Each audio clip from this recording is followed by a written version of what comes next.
bigger. So if we look at a lumbar vertebra, the big part here is the Body. it's the body.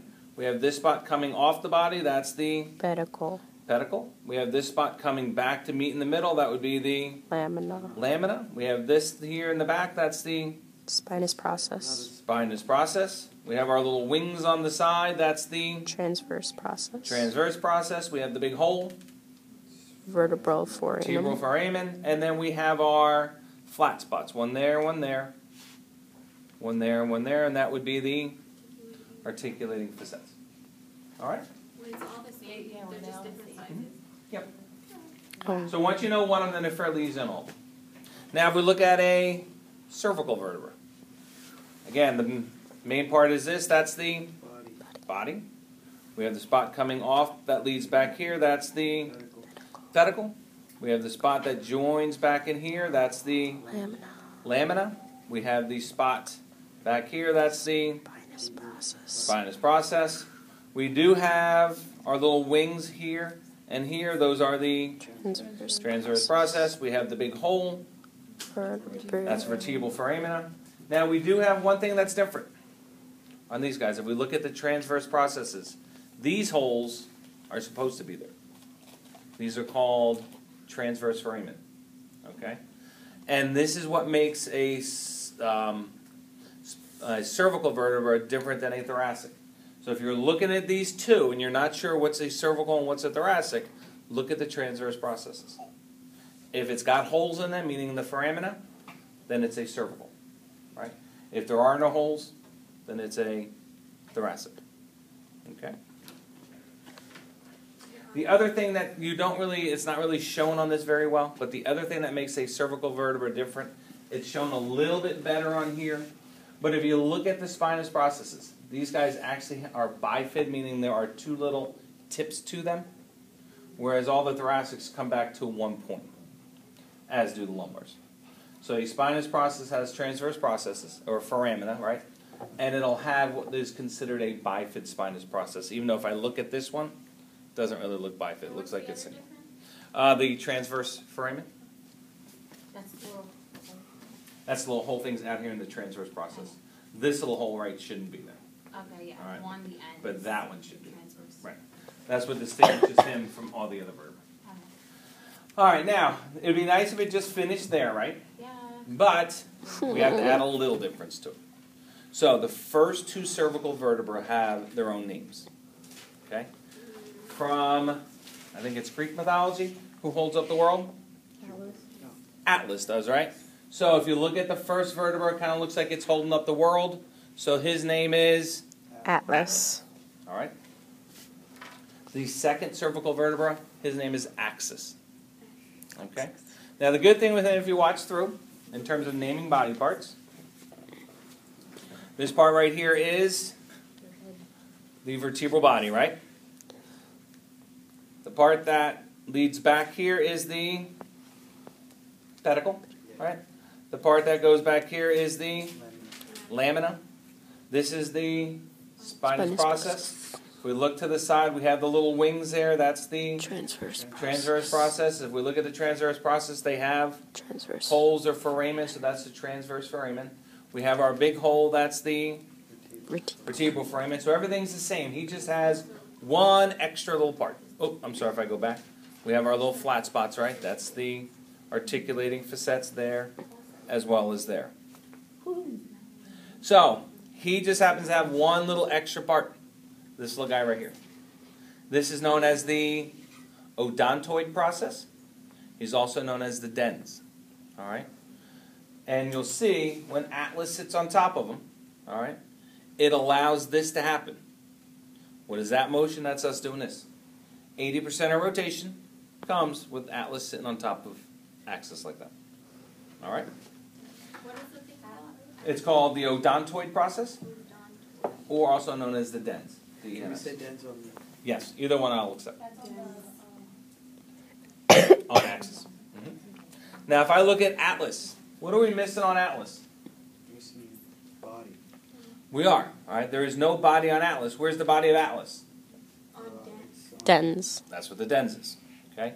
Developmentally wise, that is the body of Atlas.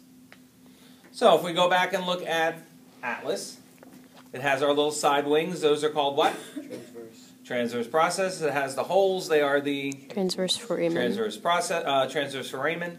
And it has the Vertebral foramen. vertebral foramen. All right, there is no body. Now, the only other thing, if I slide it on, what's it look like? Ring. Looks like a ring. So, we have this little connecting piece in the front. That is called the anterior ring of Atlas. We have this connecting piece, and it's the bigger one. In the back, that would then be the posterior ring of Atlas. Okay? We do have our articulating facets there and there, right? So, with him, there is no lamina, right? Or pedicle. Or really the pedicles, no, right? It's just an anterior ring and posterior ring. So, instead of calling it a lamina, it's the posterior ring. Now, if you look at it, is there really a spinous process there? No. And the answer is no. It's really called a posterior tubercle. Do you need to know that? No. Okay? So you're just going to tell me posterior ring, anterior ring, facets, transverse foramen, transverse process. Okay?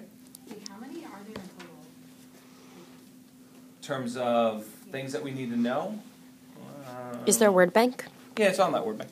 Okay. Oh, okay. It's on that one sheet. And then the last thing they have to do is you have to know there are, I think, 10 or 12 range of motions that you got to be able to demonstrate. Or if I demonstrate, you got to know. So, if I were to go like this, or if I were to go like that with my wrist, or if I were to go like that with my chin, what motion is that?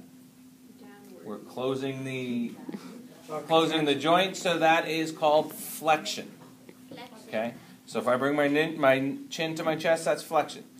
If I tilt my head backwards, then Deflection. deflection or extension, right?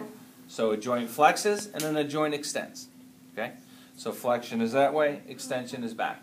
We already said this, if I turn my head side to side, that is rotation, right? The chin is rotating. All right? If I look at my shoulder, the shoulder has many different motions, but if I do a nice big circle, that is called circumduction. Okay? Circumduction. Now, I can rotate at my elbow, but unfortunately it's got its own name. So if I start with this and I bring my palm up, that is called supination. Yes, if you open a door handle, you are supinating, right? If I take and I go face down with my palm down, that is called pronation. So if you're laying on your back, you're in the supine position. If you're laying on your stomach, you're in the prone position. Okay? If we look at, ab and adduction. So if I have my arm and I move away from midline, that is called abduction, abduction. If I bring my arm towards midline, that is called adduction or adduction. All right? I can also demonstrate it with my fingers. If I do that, that is going away from midline, right? So that's abduction or abduction. If I bring them together, then that is called adduction, adduction. Wait, can you do the arm thing again? Going away? Away from. Away from body is like abnormal, right? Away from normal. So away from the midline is abduction. All right. Towards midline is adduction. If we look at the foot, the top of the foot's called the dorsum of the foot, right? So if I bring the top of the foot up towards my knee, that is called dorsiflexion. The bottom of the foot is the plantar surface. So if I push my toe down, that is plantar flexion. So dorsiflexion's up, plantar flexion's down. Just based on the top of the foot or the bottom of the foot. And then the last two is if I take my foot immediately, so if I lift kind of like my big toe off, that is inversion. If I take and I roll so that my outside or lateral aspect of my foot raises off the ground, that is eversion. Wait, what was the first one? First is inversion, and then eversion goes the other way. And most, basketball sprains, when you step on someone's ankle, you roll your ankle, which way do you go? It's an inversion sprain. All right? So that's your quiz. Test, whatever you guys want to vote. I don't know, 15 of them or so, something like that. So the quiz will be on 15. Yeah, something like that. I'll give you 10, 15, something like that. Kind of count. Take a bow. Take a bow. All right, so there's some of the things. The problem is we only have one Atlas and Axis, so share them. Say goodbye. Bye now. I did